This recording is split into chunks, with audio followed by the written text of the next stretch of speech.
बाजरा की रोटी किसे खाना नहीं पसंद है, लेकिन बनाने में बड़ी आफत आती है। तो आज बाजरा की रोटी बनेगी मेरी किचन में। तो स्वागत है आपका हमारी रसोई में। तो चलिए आज बाजरा की रोटी बनाना सीखते हैं और सिखाते हैं। आटा लिया है, आटा को थोड़ा थोड़ा पानी डाल के हमें इस तरीके से इसे सानना है और जितना हथेली की सहायता से इसे मारना होता है और जितनी अच्छी तरीके से हम मारेंगे उतनी अच्छी हमारी रोटी बनती है और किनारी नहीं फूलेंगी। बाजरा के आटे की सबसे बड़ी पहचान ये होती है कि अगर पुराना आटा है तभी हमारी रोटियों के किनारे ज़्यादा टूटते हैं, और अगर अच्छा आटा है, ताज़ा है, तो किनारे बिल्कुल नहीं टूटेंगे। इस तरीके से आटा को सानने के बाद में हम हथेली पे लोई लेंगे और इसको हम हथेली की जो अंगूठे के पास की ये गद्दियाँ होती हैं इनकी सहायता से इसको रोटी को बनाया जाएगा और बहुत आसानी से बन जाता है। अगर आपका आटा अच्छा है तो बहुत जल्दी रोटी इसकी बन जाएगी। तो हथेली ये अंगूठे की सहायता से इसकी लोई को बड़ा करेंगे और इस तरीके से हाथ में, और पानी ज़रूर लगाइएगा, हथेली पे पानी लगाइएगा। देखिए कितनी जल्दी ये रोटी बनती है, ये देखिए। और जो हमारी अंगूठे के पास की जो जगह होती है, गदिया और आगे की उंगलियां, बस इनसे हमको इन्हें बढ़ाना होता है।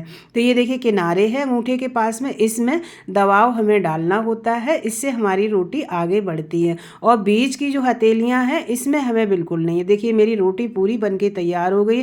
तवे पे डालने से पहले इसमें पानी का छिड़काव ज़रूर डालें। अब इस तरीके से ये रोटी बनके तैयार हो गई। देखिए इस आटा हमारा अच्छा है और बिल्कुल भी इस किनारे से टूटा नहीं है और बड़े आराम से ये रोटी बन गई है। अब ये थोड़ा सिक जाने के बाद में अब इसको हम पलट देंगे, दूसरी तरफ भी इसको सेक लेंगे। बाजरा के बहुत फ़ायदे हैं, इसको हर तरीके से खाना चाहिए।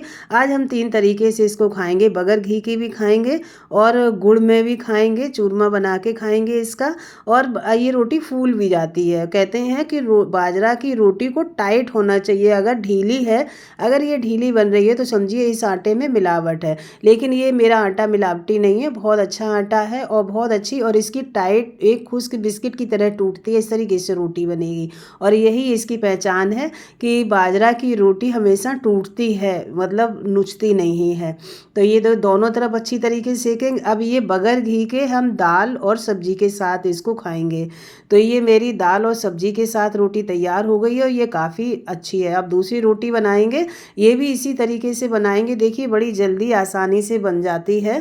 और जिन लोगों को थायराइड की शिकायत होती है ना, तो उन्हें बाजरे की रोटी को नहीं खाना चाहिए, कम खाना चाहिए, नहीं तो हमारे जो थायराइड की समस्या होती है तो वो बढ़ जाती है।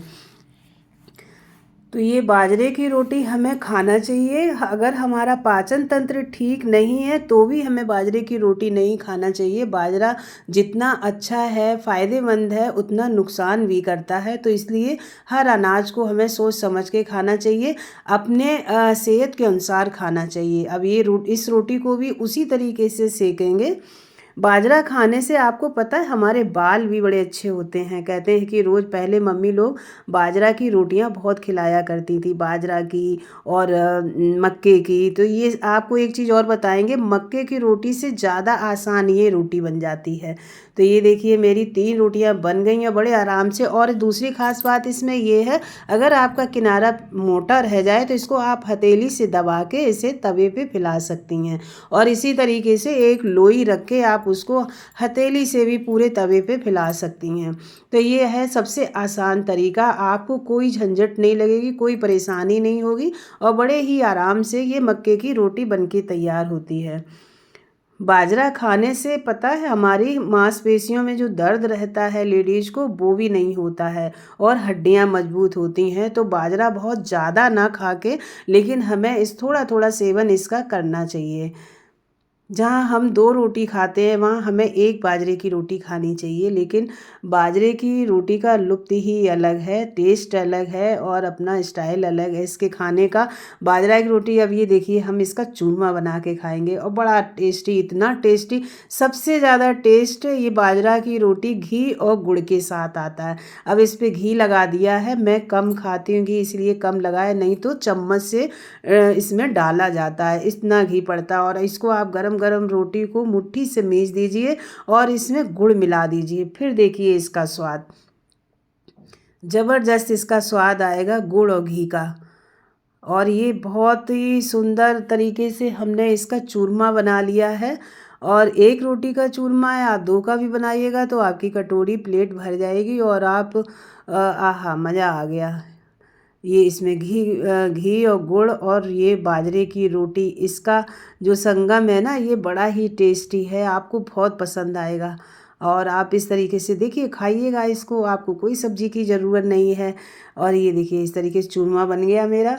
और ये देखिए इस तरीके से बनेगा। मेरे बच्चे बचपन में इसको सीमेंट की रोटी कहा करते थे। दूसरी रोटी हम घी लगाएंगे और इसको भी हम तोड़ेंगे, देखिएगा। जब आप रोटी में घी को गोदेंगे ना तो इस रोटी का स्वाद इतना बढ़ जाता है, और आप इसे अचार के साथ खाइएगा तो डबल मज़ा आ जाएगा। तो ये देखिए मेरी रोटी बाजरे की बन गई है और बड़ी आसान तरीके से बनी है। आप इसे बना सकते हैं और कैसे भी बना सकते हैं, बिल्कुल नहीं टूटेगी अगर आपका। और ये मेरी मेथी का अचार है जो मैंने अभी 2 दिन पहले बनाया है, तो आप इस मेथी का वीडियो भी बना हुआ है, आप देखिएगा। तो फिर मिलेंगे। राधे राधे।